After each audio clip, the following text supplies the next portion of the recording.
వారి తల్లి ఆచరించిన ఉద్యాపన వృత్తాలకు బామ వెలుట 2 బాంగ్లాలోని హేమాటంలో ఇంటికి కోడి పండుగ నాడు భోజనం నదుకోవడం ప్రస్తావన. శ్రీ సాయి సమర్థుడు పావన కోటి తన భక్తుల వ్యవహార విషయంలో తగిన సలహాలను ఇచ్చి జీవిత పరమావధిని పొందినట్లు చేసి వారిని సంతోషపెట్టును. సాయి తన హస్తమును భక్తుల తలపై పెట్టి తమ శక్తులను వారిలోనికి పంపించి భేదభావమును నశింపచేసి అప్రాప్యమును ప్రాప్తింపచేయడం. వారు తమ భక్తుల భేదము లేక తమకు నమస్కరించిన వారిని ఆదరణతో హక్కులు చేర్చుకునేవారు. వర్షాకాలంలో నదులు కలిగి సముద్రము వలె బాబా భక్తులతో కలిసి తమ శక్తిని స్థాయిని శిష్యులకు ఇచ్చును. దీనిని బట్టి ఎవరైతే భగవద్భక్తుల లీలలను పాడేదరు వారు భగవంతుని లీలలను పాడిన వారి కంటే కానీ అంతకంటే ఎక్కువ కానీ దేవుని ప్రేమకు పాత్రలగునని తెలియవలేము. ఇది అధ్యాయంలోని కథల వైపు మానవులు దేవుగారింట ఉద్యాపన వనం. దహనలో బీవి దేవుగారు మామూలుదారుగా ఉండేది. వారి తల్లి 25-30 నోములు మోచేది. వారి ఉద్యాపన చేయవలసి ఉండేది. ఈ కార్యంలో 100-200 మంది బ్రాహ్మణులను భోజనం పెట్టవలసి ఉండేది. ఈ శుభకార్యం నాకు ముహూర్తం నిశ్చయమయ్యాను. దేవు గారు బాబు సాహెబ్ జోగ్ గారి ఒక లేఖ రాశారు. అందులో బాబా ఈ శుభకార్యం నాకు దయచేయవలెననియు వారు తాగున్నచో అసంతృప్తికరంగా ఉండుననియు రాశారు. జోగ్ ఆ ఉత్తరం చదివి బాబాకు వినిపించాడు. మనఃపూర్వకమైన విజ్ఞాపనను విని బాబా ఇట్లా నన్నే గుర్తుంచుకునే వారిని నేను మరువను. నాకు బండి కానీ టాంగర్ కానీ రైలు కానీ విమానం కానీ అవసరం లేదు. నన్ను ప్రేమతో పిలుచు వారి వద్దకు నేను పరిగెత్తిపోయి ప్రత్యక్షమయ్యేదను. అతనికి సంతోషమైన జవాబు రాయము. నీవు నేను ఇంకొకరు సంతర్పణకు వచ్చేదమని రాయు. జోగు బాబా చెప్పినది దేవుడు రాశాను. దేవు గారు ఎంతో సందర్శించింది. కానీ బాబా రహత రూలి నీముగా దాటి ప్రత్యక్షంగా ఎక్కడికి పోరని ఆయనకి తెలియదు. బాబాకు ఆవశ్యకమైన తెలియ లేదు. వారు సర్వాంతర్యాన్ని ఎవడచే హఠాత్తుగా ఏ రూపమైనా వచ్చి తమ వాగ్దానాలను పాలించవచ్చు అనుకోలేను. ఉద్యాపన కొద్ది రోజుల ముందుగా బెంగాలీ దుస్తులను ధరించిన సన్యాసి ఒకడు గో సంరక్షణకై సేవ చేయుచు ధనము స్టేషన్ మాస్టర్ వద్దకు చందాలు వసూలు చేయు దిశతో వచ్చాను.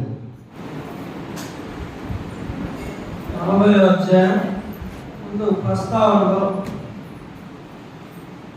శ్రీ సాయి సమర్థుడు పావనమూర్తి తన భక్తులకు ఇహపర విషయమందు తగిన సలహాలను ఇచ్చి జీవిత పరమావధిని పొందినట్లు చేసి వారిని సంతోషపెట్టును. మొదటి వాక్యం, బాబా సమర్థుడు, సమర్థ సద్గురు అయిన. ఎన్నోసార్లు చెప్పుకుంటుంటాం మనం, 72 మంది సద్గురువుల కూటమి ఉంటుంది. ఆ కూటమికే సామ్రాట్ అని ఇంకో గురువు చెప్పాడు, మెహర్ బాబా. అంటే జ్ఞానే గుర్తుపట్టగలడని రమణ మహర్షి చెప్పారు. అందుకని మెహర్ బాబా ఈ విశ్వమంతా సాయి స్వరూపమే అని చెప్పారు. ఆయన అంత స్థితిలో ఉన్నాడు కాబట్టి సాయిని సరిగ్గా దర్శించగలిగాడు. సాయి శక్తిని, సాయి సమర్థతని గుర్తించగలిగాడు. అజ్ఞానులకు ఏం తెలుస్తుంది? వజ్రాన్ని గుర్తుపెట్టాలంటే వజ్రాల పనివాడు కానీ వజ్రాల వ్యాపారి కానీ గుర్తుపట్టగలడు. లేకపోతే రాయిలాగానే ఉంటుంది, గులకరాయి అనుకుంటారు వజ్రాలను చూసుకోవడం తెలియని వాళ్ళు. ఆ విధంగా మెహర్ బాబా ఆయన పెద్ద గురువు, ఆయనే స్వయంగా చెప్పారు, సాయినాథుడు సమర్థ సద్గురువు, సద్గురువుల కూటమికే సామ్రాట్ అని చెప్పారు. మనకి ఇహపర విషయములందు తగిన సలహాలను ఇచ్చి ఆ రోజే ఇచ్చాడా? శరీరంతో ఉన్నప్పుడు ఇప్పుడు కూడా ఇస్తున్నాడా? ఇస్తున్నాడు కాబట్టి కదా ఇక్కడ కూర్చోండి మనంతా. ఇప్పుడు కూడా నమ్మకం ఉన్న వారిని నడిపిస్తున్నాడు. సాయినాథుని ఏకాదశి సూత్రాల్లో నా సలహాను గాని నా సహాయమును గాని అడిగిన వెంటనే తక్షణమే వసంగెదను. సాయినాథుని ఏకాదశి సూత్రాల్లో ఒక వాక్యం, 11 వాక్యాల్లో. నేటికి ఆయన సమానైన సజీవుడే. దేవిదేవింటికి వస్తానని చెప్పాడు. మరి ఉండేది ఆయన షిరిడీలో, వాడు ఊరికి వెళ్ళలేదు, ఎవరొక రూపంలో వెళ్ళాడు. అది ఈరోజు కథ, సచరిత్రలో ఉండే కథ. ఈరోజు ఇవన్నీ జరిగిన కథలు. జీవిత పరమావధిని పొందినట్టు చేసి వారిని సంతోషపెట్టును. ఇహం అంటే ఇక్కడ, పరం అంటే అక్కడ. ఇక్కడ మన కుటుంబ విషయాల్లో కూడా సలహాలు ఇచ్చి నడిపిస్తాడు.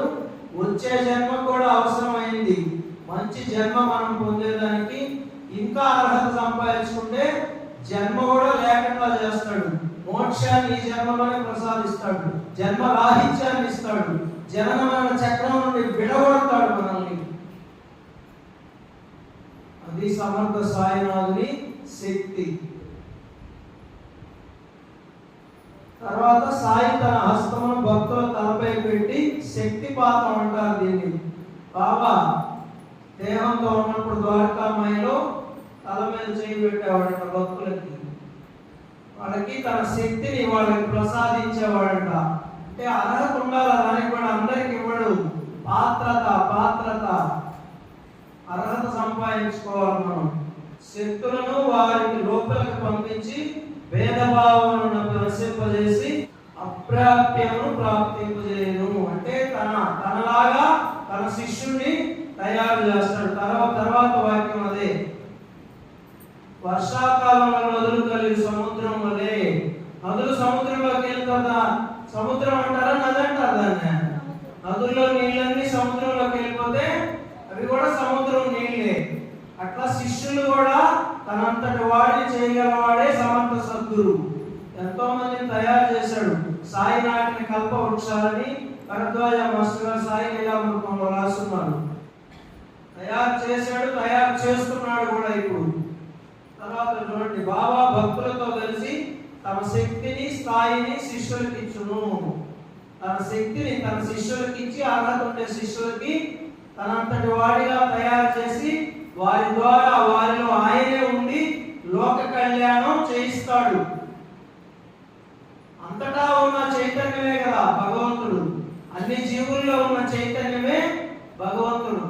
నిరాకారాన్ని ఆరాధించేవాడు ఆత్మ అంటారు, సాకారాన్ని ఆరాధించేవాడు పరమాత్మ అంటారు. అంతే. జీవుడు దేవుడు ఒక్కడే అన్నాడు ఆది శంకరాచార్యులు. జీవుడు దేవుడు వేరు వేరు అన్నాడు రామానుజాచార్యులు. మరి మధ్వాచార్యులు ఒకటి చెప్పారు. ఒక్కొక్కరు ఒక సిద్ధాంతాన్ని ప్రతిపాదించారు. కానీ రెండు లేవు ఒక్కటే అని ఆది శంకరాచార్యులు గారు చెప్పారు. అదే ఇక్కడ చెప్పేది. గురువు శిష్యుడు ఒక్కడే. శిష్యుడు అజ్ఞానం వల్ల తనలో ఉండే శక్తి తెలుసుకోలేకున్నాడు. నిద్రపుచ్చున్నాం మనమంతా. మనలో ఉన్న శక్తిని నిద్రపోయేటట్లు చేస్తున్నాం. దాన్ని జాగృతం చేసుకోవడానికే ఈ నామ సంకీర్తనలు, భజనలు, పారాయణలు, సత్సంగాలు, కొన్ని మంచి పనులు కూడా చేయాలి.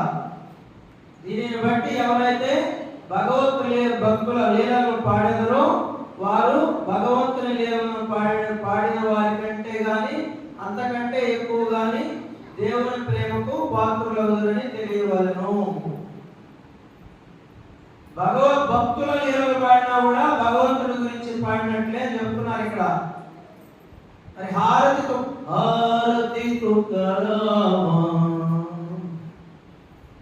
పాట వచ్చినప్పుడు బాబా నమస్కారం చేసేవాడంట తుకారాంకి, భక్త తుకారాంకి. హారతి జ్ఞానరాజ, జ్ఞానదేవుల వారికి కూడా నమస్కారం చేసేవాడంట. వాళ్ళంతా పాండురంగ స్వామి భక్తులు. భక్తుల గురించి అబద్ధాలు ఉన్నాయి పాండురంగ స్వామి కీర్తనలో. ఇప్పుడు కూడా మనం పాడుకుంటున్నాం కదా ఎన్నో పాటలు. వింత వింతలు సాయిని కథలు, ఒకటా రెండా కోకళ్ళు, ఎన్నో ఉన్నాయి కదా పాటలు. భక్తులను కూడా మనం కీర్తిస్తూ ఎన్నో పాటలు ఉన్నాయి. ఎన్నిసార్లు చూసినా తరవేదర పాటలు అంటే అన్ని భక్తులవే ఉండేది. దాంట్లో భగవద్భక్తుల్ని కీర్తించినా భగవంతుడిని కీర్తించినట్లే దేవుడు సంతోషిస్తాడు. తన భక్తుల్ని కీర్తన చేసినా గాని, లీలలను పాడడం అంటే కీర్తించడమే కదా, దేవుడు సంతోషిస్తాడు. వాళ్ళు కూడా దేవుని ప్రేమకు పాత్రలు అవుతారు అని సచరిత్ర చెబుతున్నది మనకి. అలాగే తర్వాత మనం కథలోకి వెళ్తే బీవీ దేవ్ అంటే మమతాదారు, అంటే ఆ రోజుల్లో తహసీల్దారు ఆ ర్యాంక్ ఉండొచ్చు ఆయనకి. మమతాదారుగా ఉన్నాడు ఆయన. 25-30 నోములు నోచాడంట వాళ్ళ తల్లి. 100-200 మందికి బ్రాహ్మణులకు భోజనం పెట్టాలని అంతా సిద్ధం చేసుకొని ఒక డేట్ ఫిక్స్ చేసుకొని బాబాకి ఉత్తరం రాశాడు ఆయన. మా ఇంట్లో ఉద్యాపన వ్రతం నోములు, మనం చాలా మంది నోములు నోస్తుంటాం కదా మన ఇళ్లలో, తప్పకుండా నువ్వు రావాలి బాబా అని ఉత్తరం రాశాడు. బాబా ఏం చెప్తున్నాడు వినండి. నన్నే గుర్తుంచుకున్న వారిని నేను మరవను అని చెప్పాడు. ఇక్కడ గుర్తుంచుకునే వారిని అండర్లైనది. ఎప్పుడు పిసినారు ఎక్కడైతే ఆయన దాచి పెడతాడు పిసినారు డబ్బు, వాడికి ఎక్కడున్న ధ్యాస, వాడు ఏడ జరుగుతుందా, వాడు భోజనం చేస్తుండే బాత్రూమ్ పోయినా బాత్రూమ్ అంటున్నారు, అందరూ వాష్రూమ్ అంటున్నారంట. నాకేమో బాత్రూమ్ అనే వస్తుంది, ఏం చేసేది?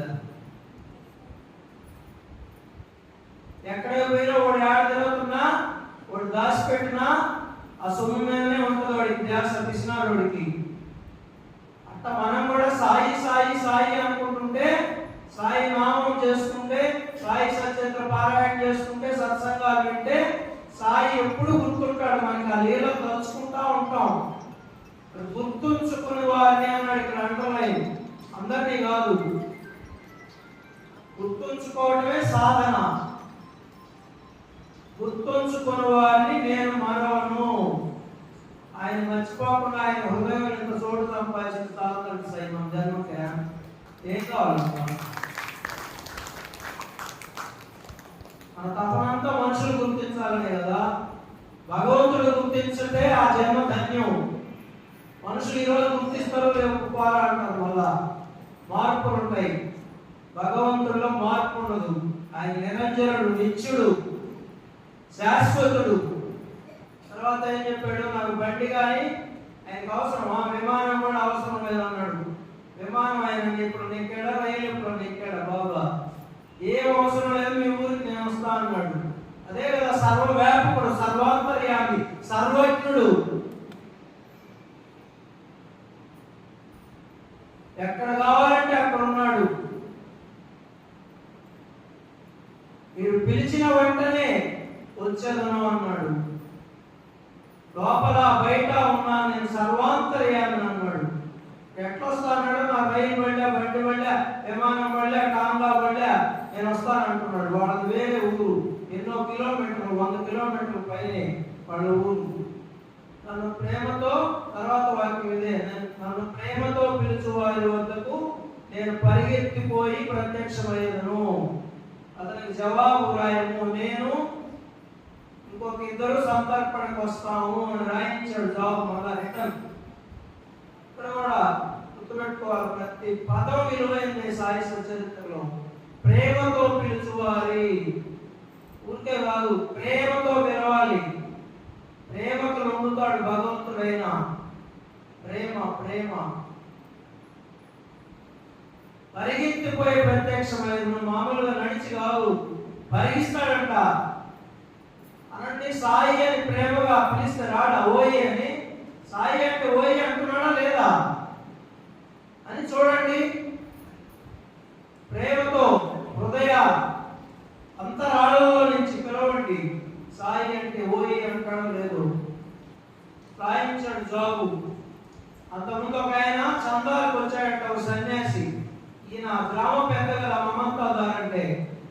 నేనేదో చందాలు కొంచెం దండి అని అడిగాడు. ఆయన పెద్ద ఆయన కాబట్టి ఊర్లో ఆల్రెడీ ఒక చందా నడుస్తుంది. ఇప్పుడు మళ్ళా 2వ తారీఖు అడిగితే ఎవరు, మళ్ళా రాను ఒక 3 నెలల తర్వాత అని చెప్పి పంపించేశాడు ఆయన్ని. ఆయన కరెక్ట్ గా ఉద్యాపన రోజు వచ్చాడంట. అంతకుముందు వచ్చిన సన్యాసి ఆయన, అంటే ఆల్రెడీ పరిచయం అయింది బీవీ దేవుడికి. మనం కూడా అంతే కదా, తెలిసినవాడు మన ఇంటికి వస్తే తెలిసినవాడే అనుకుంటాం, అంతే కదా. బాబా అని ఎందుకు అనుకుంటాం? ఇది గుర్తుపెట్టుకోవాలి బాగా. మనం పరిచయం లేని వాళ్ళు సమయానికి వస్తే బాబా అనుకుంటాం. మనం వాళ్ళు ఏదైనా సన్యాసి కొనుక్కోవడం, కాషాయ వస్త్రాలు వేసుకోవడం అటు వస్తేనే బాబా అనుకుంటాం మనం. ఇప్పుడు ఆల్రెడీ వచ్చిపోయాడు ఆయన సన్యాసి. మళ్ళా దేవు గారింటి ముందు ఒక నెల తర్వాత వచ్చాడు. కరెక్ట్ గా 10 గంటలకి వచ్చి క్లియర్గా చెప్పాడంట, నేను సందాలు పాటు రాలేదు, మీ ఇంటికి భోజనానికి వచ్చాను ఈరోజు, మీ ఉద్యాపన వ్రతానికి అని చెప్పాడంట. జనరల్గా ఏమనుకుంటారు, ఇంతకుముందు వచ్చిపోయాడు కదా సందాలకి, ఆయనే కదా ఈయన అనుకుంటారు. ఎట్లా గుర్తుపడతారు? గుర్తుపట్టడం చాలా అసాధ్యం. తర్వాత ఈయన మంచిది, చాలా మంచిది, తప్పకుండా రండి, నేను టాంగా కావాలంటే మీకు పంపిస్తానని చెప్పాడు. ఏం పడలేదు, మేము టైంకి వస్తాం, నాతో కూడా ఇంకొక 2 కూడా వస్తారు అని చెప్పాడు. అక్కడన్నా గుర్తించగలగాలి. బాబా లెటర్ రాయించాడు కదా, ఏమని చెప్పాడు? నేను ఇంకొక 2 కలిసి వస్తాము అని రాయించాడు. ఇంకొక 2 కూడా వస్తాము అని చెప్పారు. వచ్చారు, ఫోన్ చేసిపోయారు. ఈయన గుర్తుపట్టలేదు. ఆల్రెడీ ఇంతకుముందు వచ్చున్నాడు కాబట్టి ఆ సన్యాసే కదా అనుకున్నాడు ఈయన. తర్వాత మళ్ళీ లెటర్ రాశాడు నిష్ఠూరంగా, నేను పిలిస్తే వస్తా అన్నాడు, మాట తప్పాడు బాబా అని చెప్పి లెటర్ రాశాడంట. లెటర్ జోకు తీసుకొని ఆ లెటర్ కూడా ఓపెన్ చేయాలంట. లెటర్లో ఏముందో బాబాకు తెలీదా? సర్వజ్ఞుడికి తెలీదా? ఎదుటి వారి మనసులో ఏముందో కనిపెట్టి ఆయనకి ఆ ఉత్తరంలో ఏముందో తెలీదా? ఉత్తరం ఓపెన్ చేయకముందే చెప్పాడంట, ఇదిగో వాగ్దానం చేసి దగా చేసి నమ్ముతున్నాడు, 2తో కూడా నేను సంతర్పణకు హాజరైంది, నన్ను పోల్చుకోలేకపోయాడు. అట్లాంటి ఎందుకు పిలవాలా? పోల్చుకోలేకపోతే ఎందుకు కూడా పిలవడము? మనం కూడా శుభలేఖ ముందు బాబా దగ్గర పెట్టి పెళ్లికి పిలుస్తాం. మనం కూడా పిలుస్తుందా? పెళ్లికి బాబా వచ్చాడని వీడియో వేసాడు స్వామీజీ. వీళ్ళంతా చూస్తుంటారు. జ్ఞానయజ్ఞం పెట్టినప్పుడు ఏ రూపంలో వచ్చాడు కూడా వీడియో వేసాడు. ఆయన పెళ్లికి వచ్చాడని. భోజనం వేళకు వచ్చి ఆరగించాను, గుర్తుపట్టలేకపోయాడు, నా మాట నిలబెట్టుకున్నటకు ప్రాణములైనా విడిచెదను అన్నాడు. అబ్బా, ఎటువంటి మాట అసలు! పాట కదా, సాయి కాళ్ళు పట్టుకుంటే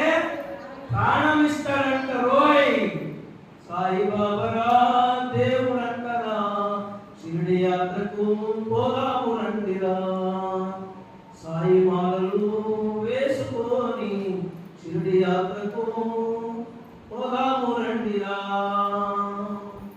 ప్రాణం ఇచ్చాడా లేదా? ఊరికే మాటలేనా? ఇచ్చాడా లేదా బాబా? చదివాడు తెలీదా? అంత అన్నం పెట్టిన దానికి బాయిజాబాయి తల్లి ఆయన కొడుకు కోసం, ఆయన కొడుకుని బతికించి తన ప్రాణాన్ని అవలేలుగా వదిలేశాడు తన భక్తుడి కోసం. బాబా రాసున్నారు, తాచా కోసం తన ప్రాణం అర్పించాడు బాబా. స్పష్టంగా సమాధి ఘట్టం అధ్యాయంలో రాసున్నాడు.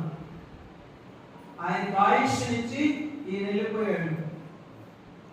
నా మాట నిలబెట్టుకునేదానికి ప్రాణాలైనా ఇస్తా అన్నాడు.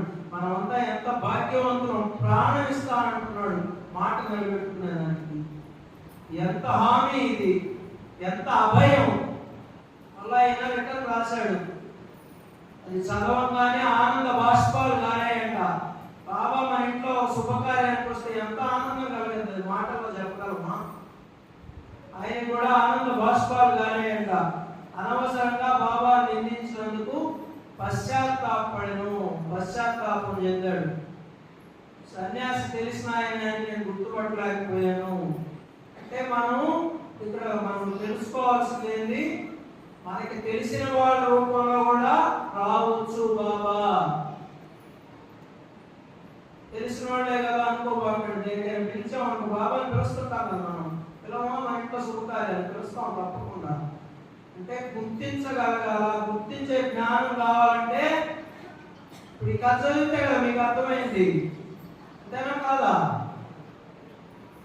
అందుకని సత్సంగాలు వినాలా, సాయి సచరిత్ర పారాయణ చేయాలి. చేసినప్పుడు గ్రహించే శక్తి వస్తుంది మనకి.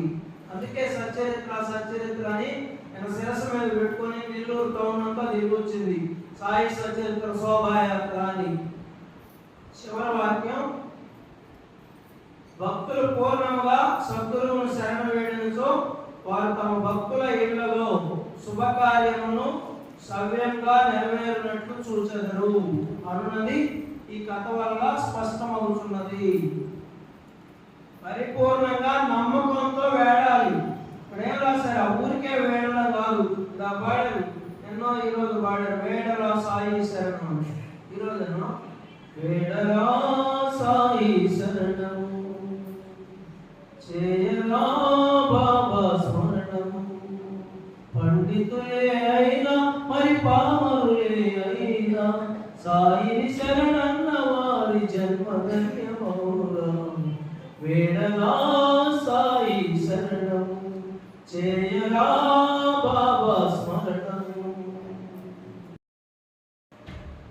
ఏమన్నారు? పూర్ణముగా. ఈ అండర్లైన్ చేసుకోవాలి మనం. ఊరికే చదివేస్తాం. ప్రతి పదంలో లోతుకెళ్ళాలా, మదించాలి. దాన్ని క్షీరసాగరాన్ని మదిస్తే అమృతం వచ్చింది. దేవతలు అమరులయ్యారు. ఈ సాయి సచరిత్ర సాగరాన్ని మదిస్తే మనమంతా కూడా అమరులు అవుతామని సచరిత్ర ఉపోద్ఘాతంలో రాస్తున్నారు. ఈ సత్యం సత్యం సత్యం అనుభవించి చెప్తున్నాం. చూడండి, మనకి ఇచ్చాడు హామీ. మన ఇళ్లలో శుభకార్యాలు కూడా నెరవేరుస్తాను. ఏం చేయాలి మనం? నువ్వే శరణం, అన్యథా శరణం నాస్తి, త్వమేవ శరణం మమ, తస్మాత్ కారుణ్య భావేన రక్ష రక్ష సాయినాథ. నీవు తప్ప నాకు దిక్కులేనయ్యా అని పూర్ణముగా పరిపూర్ణముగా శరణం వేడితే మన ఇళ్లలో శుభకార్యాలు కూడా ఆయనే చేయిస్తానంటున్నాడు. మన ఇళ్లలో పెళ్లిళ్ళు ఎవరు చేస్తున్నారు? మనం చేస్తున్నామా? సాయిబాబా చేస్తున్నాడా? ఎవరిని అడుగుతున్నాం? వచ్చి మన పిల్లల పెళ్లిళ్ళు లేట్ అయితే ఎవరిని అడుగుతున్నాం? ఉద్యోగాలు లేకపోతే ఎవరిని అడుగుతున్నాం? ఒక ఆపద వస్తే ఎవరిని అడుగుతున్నాం? శరణు వేడుతున్నాం లేదా? ఆ శరణు వేడేది పూర్ణంగా పరిపూర్ణంగా వేడండి అని చెప్తున్న సచరిత్ర. ఈ సాయి సచరిత్రకు, ఈ సాయి సచరిత్రకు, ఈ సాయి సచరిత్రకు. श्री सच्चिदानंद सद्गुरु साईनाथ महाराज की, श्री साई दरबार महाराज की, श्री साई सच्चरित्र को अम्मा सच्चरितमा, अम्मा सच्चरितमा, साईनाथ प्रतिरूपमा, तल्लिनी गुवंदनम्मा, అమ్మని వందనాలమ్మా కమ్మని ప్రేమే నీదమ్మా చల్లని కరుణే నీదమ్మా అమ్మా సచరితమా సాయినాథ ప్రతిరూపమా తల్లిని వందనాలమ్మా అమ్మని వందనాలమ్మా అందరూ సచరిత్ర చేతులు పైకి పట్టుకోండి సరి అందరూ గట్టిగా చెప్పండి శ్రీ సాయి సచరిత్రకు శ్రీ సాయి సచరిత్రకు శ్రీ సాయి సచరిత్రకు శ్రీ సత్యనారాయణ సద్గురు సాయినాథ్ మహారాజ్ की जय श्री साई दरबार महाराज की ओ समर्थ सद्गुरु साईनाथा साई माता द्वारका माई భక్తుల కోరికలు నెరవేర్చు కల్ప వృక్షమా నీ దివ్య ఆశీస్సులతో ఈ రోజు నీ సన్నిధికి నీ భజనకు నీ చరిత్ర పారాయణకు నీ సత్సంగానికి రాగలిగా ఇదంతా నీ దయే సాయి నీ దయే సాయి ఇలాగే ప్రతిరోజు సేవలలో పాల్గొని మనస్సును బుద్ధిని శ్రద్ధను ఓర్పును ఆరోగ్యాన్ని ప్రసాదించు దేవా నీ కృపా దృష్టితో అనుక్షణం మా వెన్నంటి ఉండి మమ్మలను మా కుటుంబ సభ్యులను కంటికి రెప్పలాగా కాపాడి నడిపించు తండ్రి మా తల్లిదండ్రులను మా అత్త మామలను గౌరవించి సంరక్షించే సద్బుద్ధిని మాకు ఇవ్వము సాయి మాలో ఉన్న ఈర్ష ద్వేషం అసూయ అహంకారం కామక్రోధ లోభమోహ మదమాశ్చర్యాలను సమూలంగా తీసివేసాయి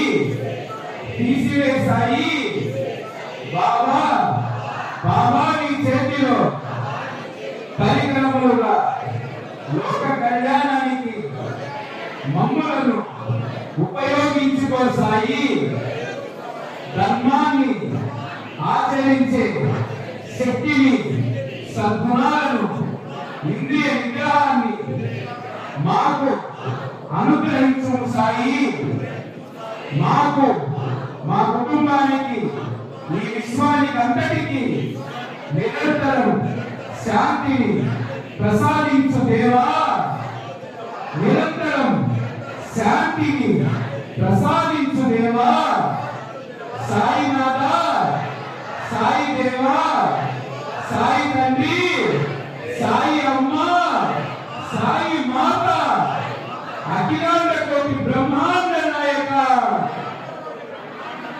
శరణం శరణం శరణం అందరూ రెండు చేతులు పైకెత్తండి సరి పాహిమాం పాహిమాం పాహిమాం పాహిమాం రక్షమాం రక్షమాం రక్షమాం రక్షమాం శ్రీ రేపటి దినము మనదో కాదో రేపటి దినము మనదో కాదో రేపటి దినము మనదో కాదో రేపటి దినము మనదో కాదో సాయి సాయని నోరారా సాయిని తలచుడే మనసారా మన సాయిని తలచుడే మనసారా సాయి సాయని నోరారా సాయిని తలచుడే మన సాయిని మనసారా నీది నాదని వేదము ఏలా నీది నాదని వేదము ఏలా నీది నాదని వేదము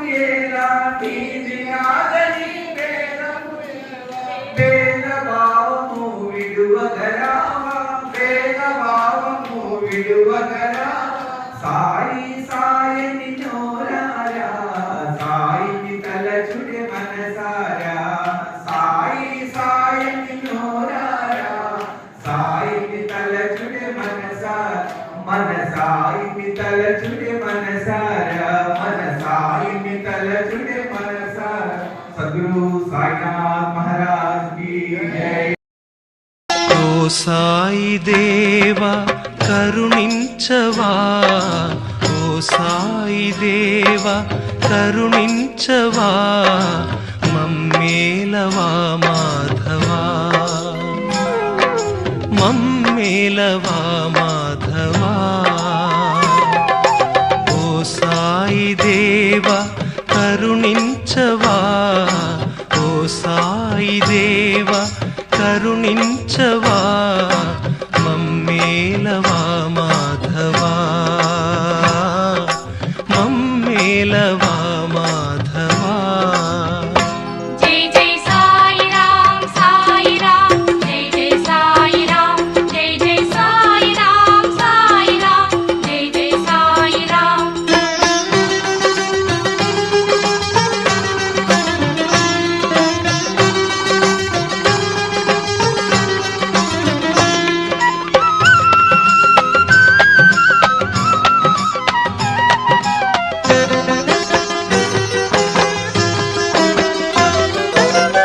భిక్షాటన చేస్తూ జీవించావు, భక్తుల పాపాలు తొలగించావు.